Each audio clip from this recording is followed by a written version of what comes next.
আসসালামু আলাইকুম everyone, welcome to my channel recipe by Cynthia's mom. আজকে আমি আপনাদেরকে করে দেখাবো আপেল দিয়ে মজাদার একটা ডেজার্টের রেসিপি। ঠান্ডা ঠান্ডা এটা খেতে অসম্ভব মজার। আমার রেসিপিটি ভালো লাগলে লাইক, কমেন্ট, শেয়ার করতে ভুলবেন না। সাথে আমার চ্যানেলটি সাবস্ক্রাইব করে চ্যানেলের সঙ্গেই থাকবেন এরকম নিত্য নতুন রেসিপি দেখার জন্য। চলুন চলে যাওয়া যাক মূল রেসিপিতে। এর জন্য আমি এখানে 500 গ্রামের মতো দুধ চাল করে অনেকটাই ঘন করে নিয়েছি। এবার এর মধ্যে 1/4 কাপ গুঁড়ো দুধ দিয়ে নিলাম, দিয়ে একটু মিক্সড করে নিচ্ছি। আমার এটা মিক্সড করা হয়ে গেছে। এবার 2-3 মিনিটের মতো এটা একটু রান্না করে নিব। আমি 3 মিনিটের মতো জাল করে নিয়েছি। আমার এটা জাল করা হয়ে গেছে। এবার চুলা থেকে নামিয়ে এটা ঠান্ডা করে নিব। এদিকে এখানে একটা আপেল নিয়েছি, দেখতে পাচ্ছেন। আপনারা চাইলে যে কোনো আপেল দিয়ে এটা করতে পারবেন। এবার আমি আপেলের গায়ের যে অংশটা সেটা ছিলে নেব।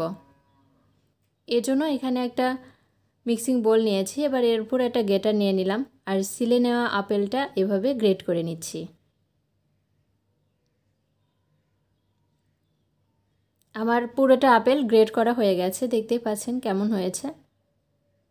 এবার এর মধ্যে আগে থেকে জাল করে রাখা সেই ঘন দুধটা দিয়ে নিলাম, দিয়ে একটু নেড়ে নিচ্ছি। চেষ্টা করবেন ঘন দুধ ব্যবহার করতে, এতে করে টেস্টটা অনেক বেশি ভালো হয়।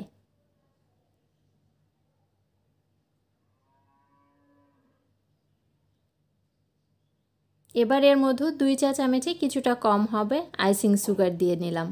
মিষ্টিটা আপনাদের টেস্ট অনুযায়ী বাড়িয়ে কমিয়ে দিয়ে নেবেন। আপেলটা এমনিতেই অনেকটা মিষ্টি ছিল, তাছাড়া দুধটাও অনেক বেশি ঘন, এজন্য আমি মিষ্টির পরিমাণটা কম দিয়েছি। এবার আমার এটা তৈরি হয়ে গেছে, কিন্তু একটু ঠান্ডা করার জন্য আমি এর মধ্যে 3 টুকরা আইস দিয়ে নিলাম। আপনারা চাইলে যখন খাবেন তার আগে দিয়ে নেবেন, এতে করে ঠান্ডা ঠান্ডা খেতে দারুণ লাগবে। এবার আমি এখানে 2টা গ্লাস নিয়েছি, এই গ্লাসে পরিবেশন করব।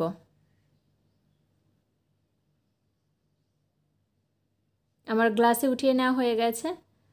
এবার আমি উপরে কিছুটা কাঠবাদাম দিয়ে সাজিয়ে নিচ্ছি।